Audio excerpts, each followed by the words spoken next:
Alors, comment vous faites pour prendre, par exemple, quelqu'un en traitement? Comment vous faites? Pour prendre quelqu'un en traitement, nous le mettons sous traitement. Il vient vers nous. Nous le mettons, nous l'identifions comme étant malade. Quand je dis nous l'identifions, ça veut dire qu'il fait des examens et les 10 examens vont l'identifier comme étant malade. Les examens, bien sûr, il va les faire dans un laboratoire agréé, Centre Pasteur, laboratoire du centre ou tout autre hôpital compétent. Une fois la personne identifiée comme étant malade, nous allons la soumettre au traitement. Et maintenant, elle va suivre son traitement normalement. Et lorsque le traitement sera fini, elle va aller faire un contrôle.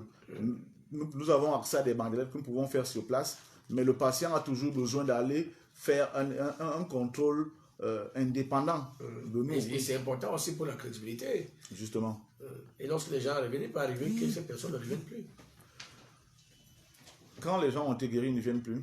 C'est ça que vous lui dites? Enfin, c'est une question que je pose. Généralement, quand une personne est guérie, elle va toujours vous recommander une autre personne. Généralement, c'est ce qui arrive.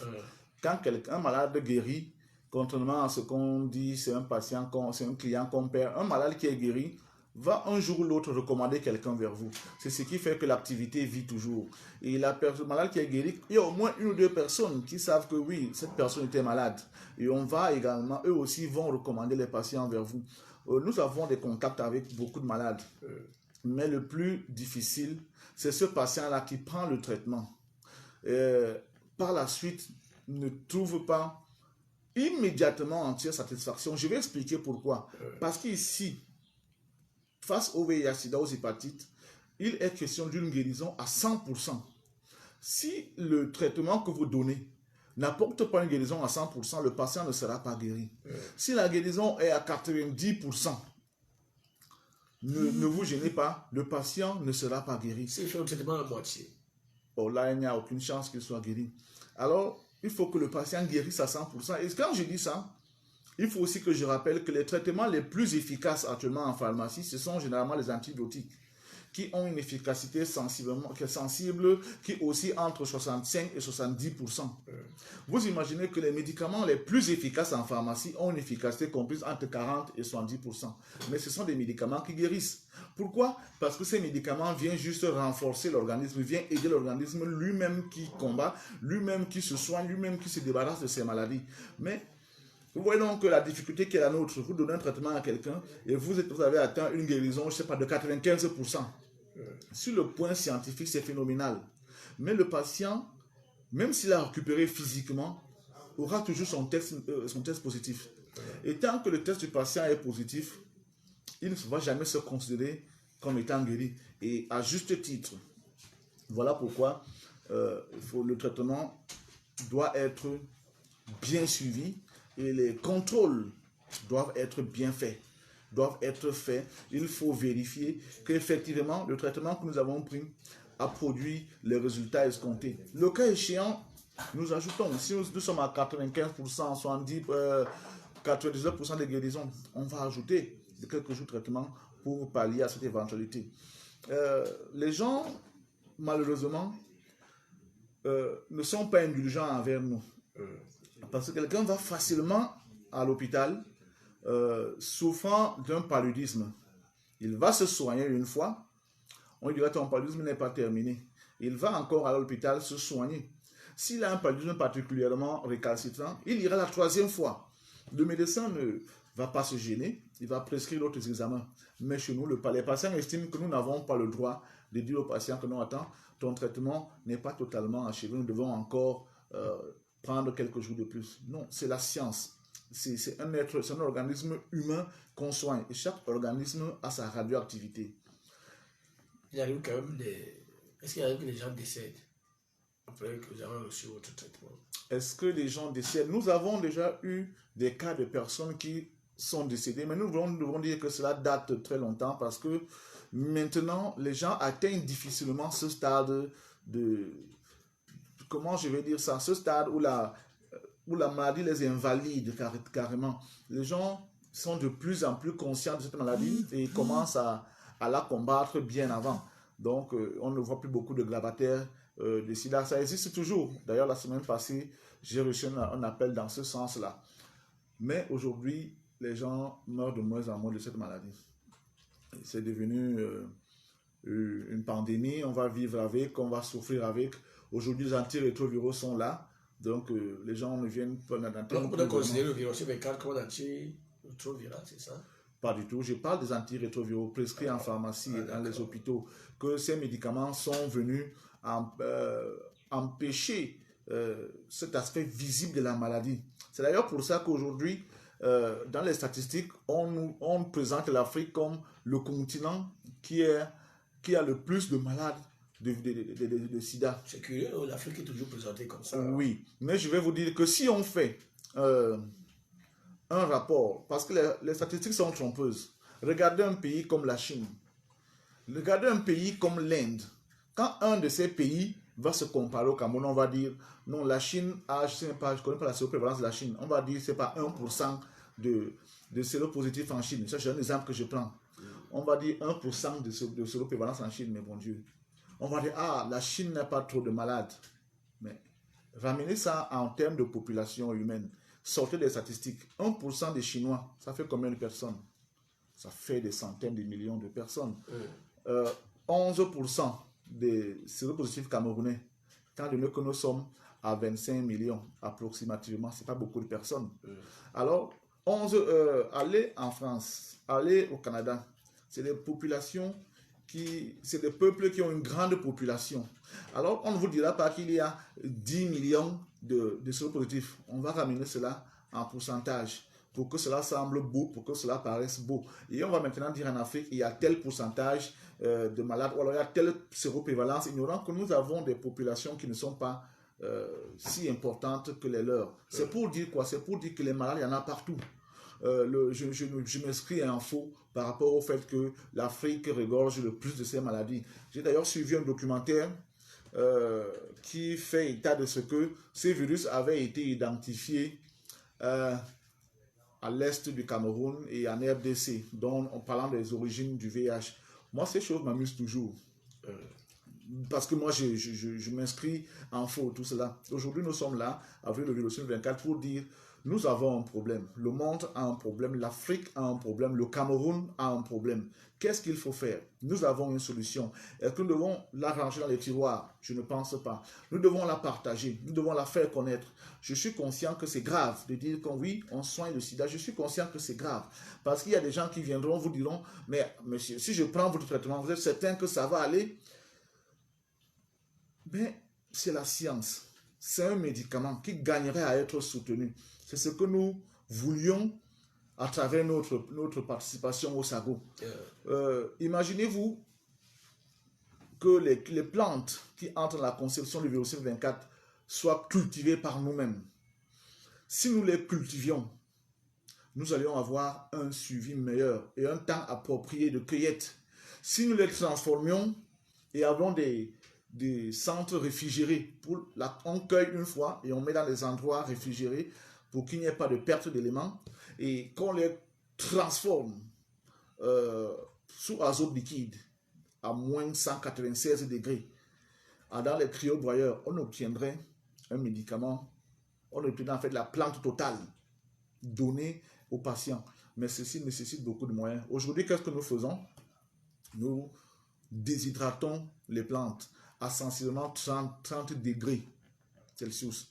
Vous voyez que l'idéal serait de transformer les plantes en moins 196 degrés sous azote liquide.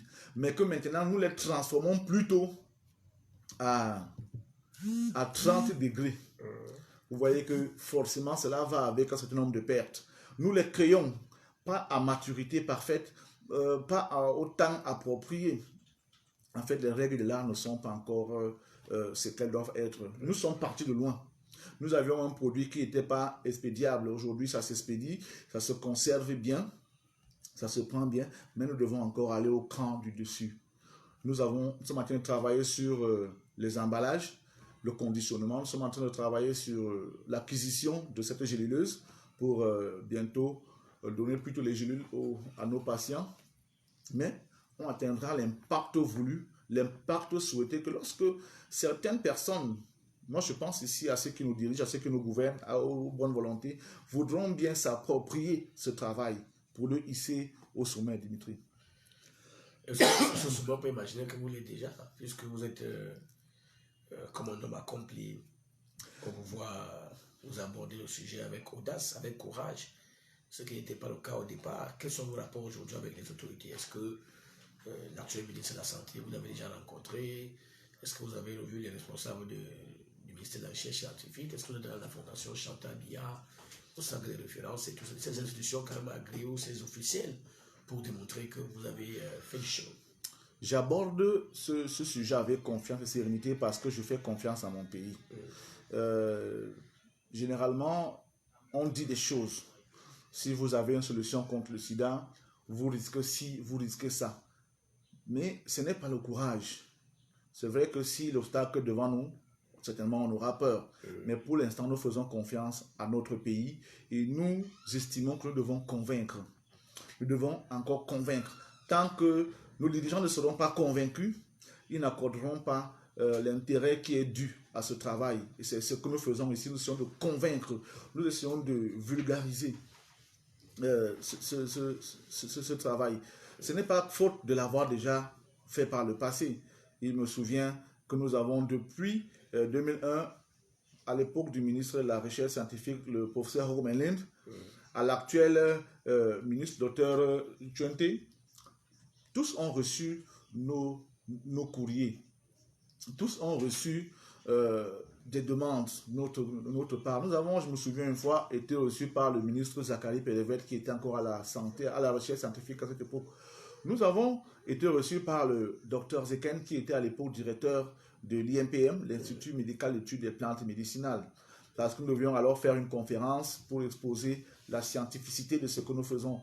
Je me souviens que nous avions contacté le ministre Langanawanon au travers de son conseil technique numéro 1 de l'époque, le docteur honorable Ole Somba. Et nous avons introduit des dossiers qui était un dossier qui était piloté à cette époque par le docteur Okada, qui était chargé de projet fécondité et nutrition. Eux-mêmes nous avons introduit auprès du ministre Langanawanon à travers un patient que nous avions suivi. Il faut dire que ces deux personnes sont des médecins. Bon, le dossier n'a pas abouti. Nous avons continué avec le ministre Mamafouda, qui nous a envoyé à la DROS, la division de la recherche opérationnelle. Nous sommes partis, nous avons rencontré le docteur Aranda. Le député? Député Aranda, oui. Siga. Oui. Nous avons parlé, nous avons convenu d'un certain nombre de choses qui malheureusement n'ont pas vu le jour.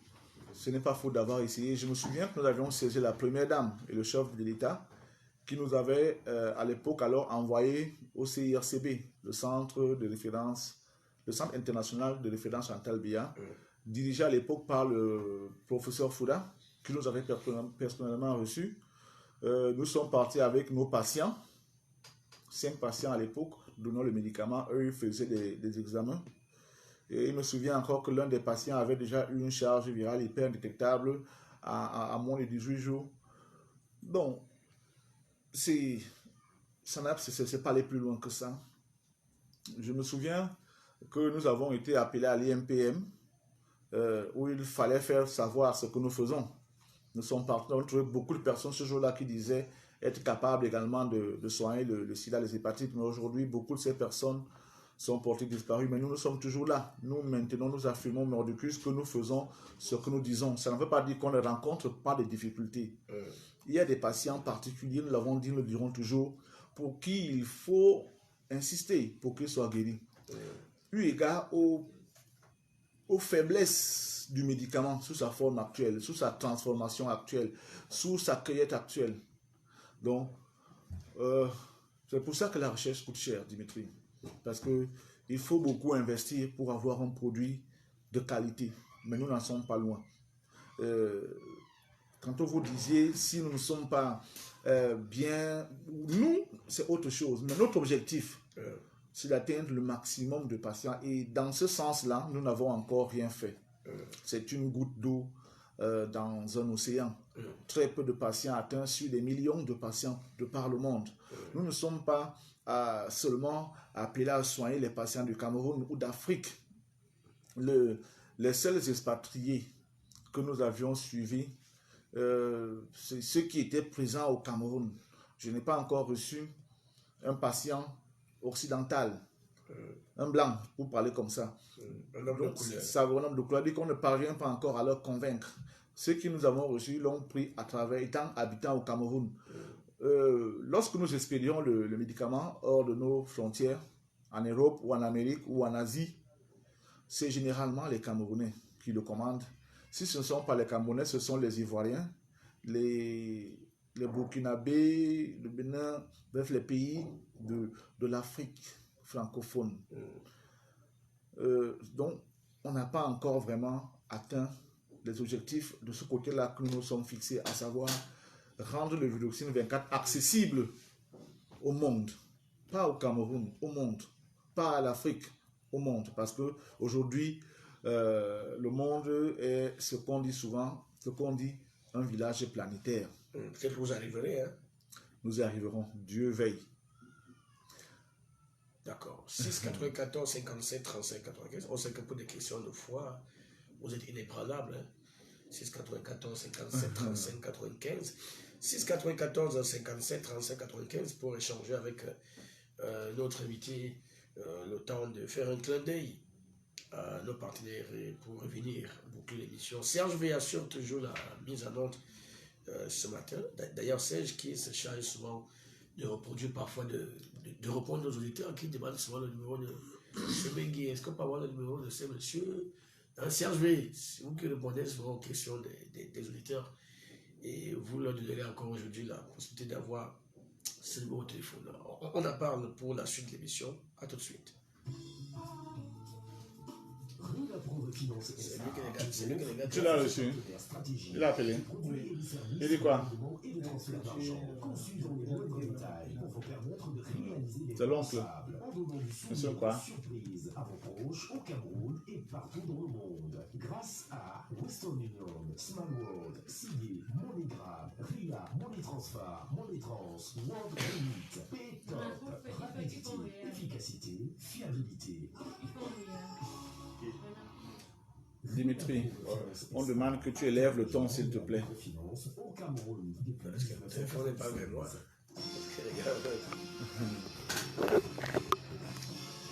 Bonjour, j'ai compris. Benjamin Siméon, je vais lever la voix pour les minutes qui restent.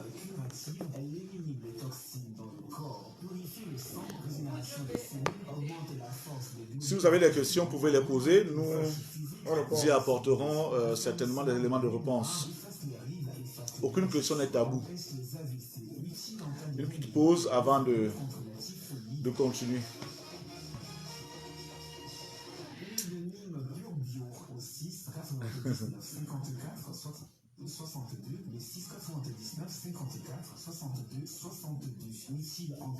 Merci à vous également, Simeon.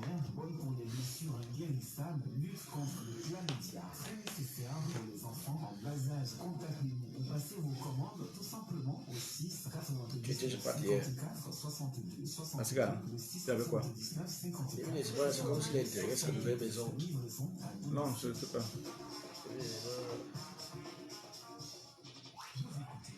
J'ai seulement vu la publication de... De Rosalie. Et puis que ça elle, je voulais vivre dans laquelle il s'est demandé souvent que j'ai pris ça. Alors, Sebengui, vous êtes avec nous. Bon, c'est vrai que lorsqu'on dit Sebengui, ça nous rappelle toujours notre Sebengui. Bon, on ne sait pas s'il faut faire un lien. Hein? Pas du tout. Non, on ne fait pas de lien avec notre Sebengui. Non, pas du tout. C'est juste une homonymie. Ce sont les noms de mon village. C'est un oncle. Il est dans l'armée, dans le football. Nous sommes dans la science. S'il faut faire une parallèle, ce sera pour dire qu'il faudrait que moi je sois le Sebengui de la médecine. Voilà. Comme il a été celui de l'armée. Alors, vous nous confirmez ici que le projet, le produit ou la solution Viloxine 24 traite efficacement l'OVH-Sida, c'est ça? Dimitri, je confirme, mais cela n'est pas suffisant. Confirmer ce qu'on a soi-même fait n'est pas suffisant. Il faudrait que les personnes extérieures au Viloxine 24 viennent confirmer qu'effectivement ce produit est bon. Il faudrait que des scientifiques animés par un esprit critique, animés par le souci d'identifier, de faire jaillir la vérité, viennent eux aussi confirmer que le Vélocine est bon. C'est le challenge que nous avons aujourd'hui à surmonter parce que nous n'avons encore trouvé personne qui veuille mettre sa signature disant oui, ce médicament est bon.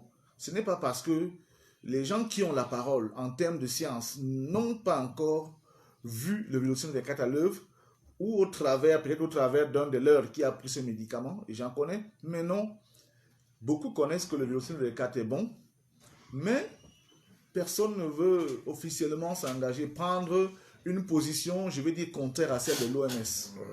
Et donc, imaginez bien que vous êtes disponible, hein, si les gens souhaitent vous rencontrer.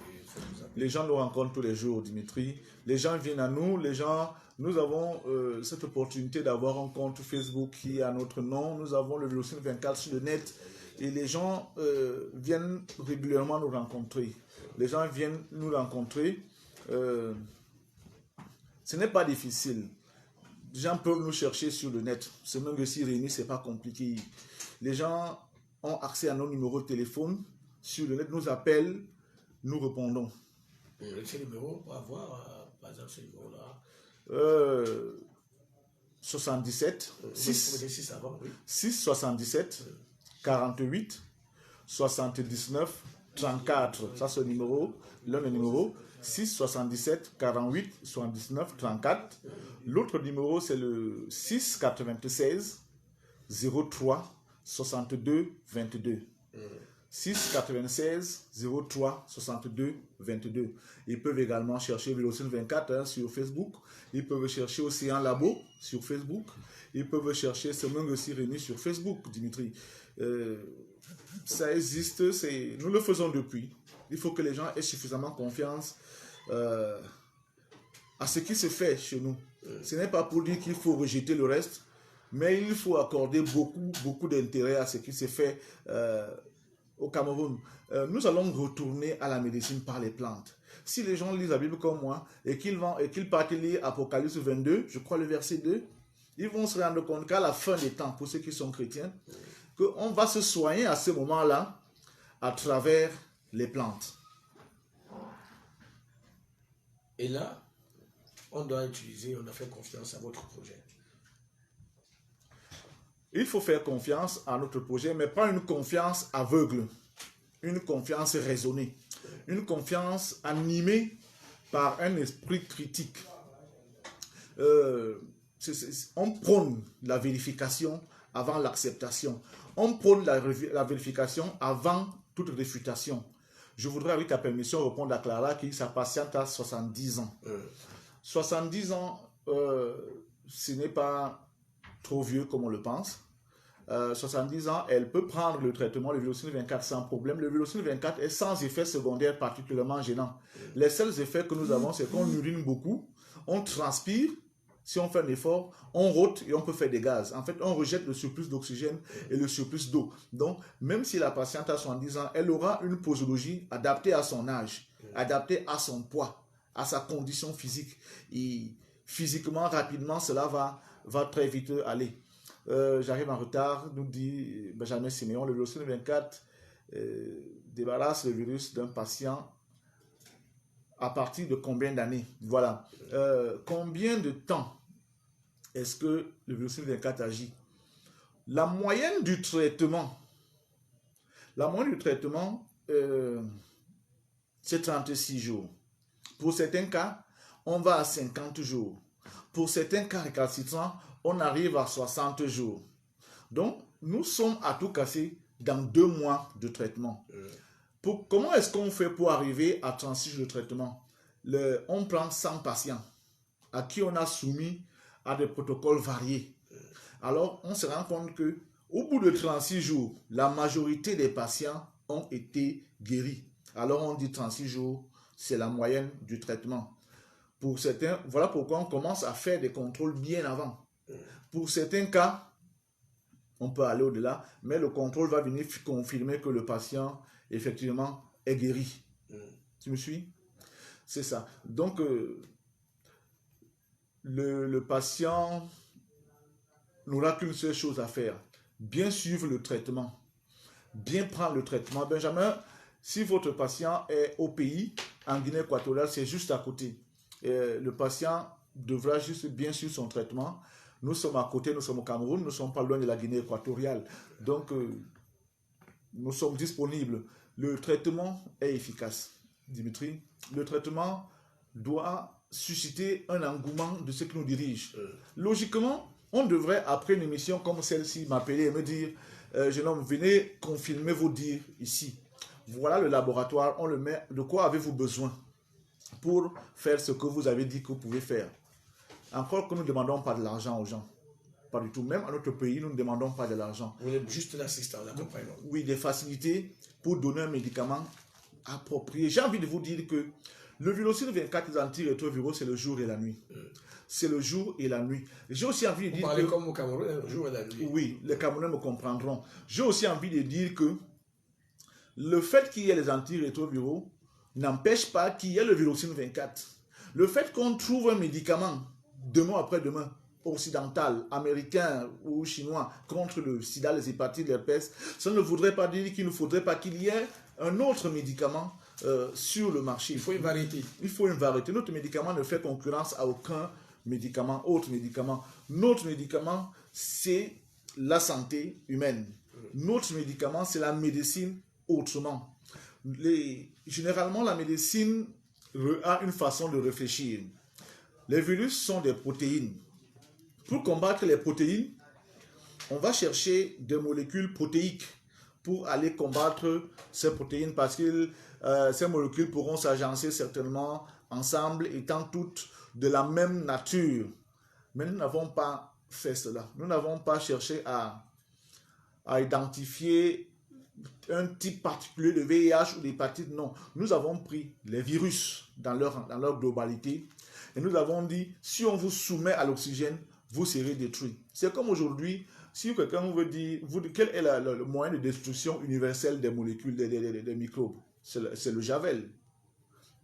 Ou en dehors du javel, il y avait à une époque, si tu as été à cette époque comme moi, il fallait stériliser les seringues. Elles n'étaient pas encore, comment je vais dire ça? Elles étaient à usage multiple. Qu'est-ce qu'on faisait? On les jetait dans le haricot, là, on mettait l'alcool, on allumait. Pourquoi? Parce que le feu est un agent, j'ai envie de dire, international de destruction des germes, pour parler comme ça. Donc ça veut dire que le feu va détruire tout type de germes auquel il sera confronté. Mais il va le faire à certaines températures. Au bout de certaines températures, certains seront détruits. Au bout de certaines températures, d'autres seront détruits. C'est la même chose. Le Vylocine 24 détruit les germes qui sont sensibles à l'oxygène. Maintenant, il faut insister plus sur certains patients que d'autres, tout simplement. D'accord. Vous nous rappelez votre numéro, le numéro par lequel on peut rejoindre pour vous partir. 6 77, c'est mon numéro, 6 77 48 79 34. 6 77 48 79 34 et 6 96 03 62 22. 6 96 03 62 22.